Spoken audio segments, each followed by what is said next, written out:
ખેડાના મૌધા તાલુકામાં સ્થાનિક સ્વરાજની ચૂંટણીનો રંગ સાથે જંગ જામ્યો છે। મામલતદાર કચેરી ખાતે કોંગ્રેસના સભ્યો અને તેમના સમર્થકો સાથે ઉમેદવારી પત્ર ભરવા માટે પહોંચ્યા હતા, જ્યાં તાલુકા પંચાયતની 18 તેમજ જિલ્લા પંચાયતની 3 સીટો માટે નામાંકન ફોર્મ ભરવામાં આવ્યા। મૌધા તાલુકામાં ભાજપ, કોંગ્રેસ અને અપક્ષ વચ્ચે સીધી લડત જોવા મળી રહી છે।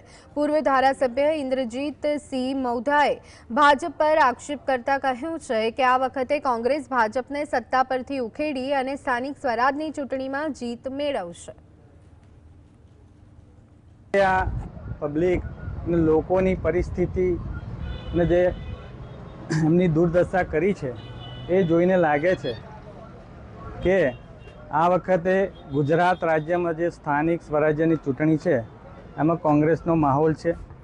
ભાજપથી લોકો કંટાળી ગયા છે। ભાજપમાં જે કોંગ્રેસમાંથી ભાજપમાં ગયેલા એ દરેકની ઘર વાપસી થાય છે અને કોંગ્રેસમાં પાછા આવ્યા છે।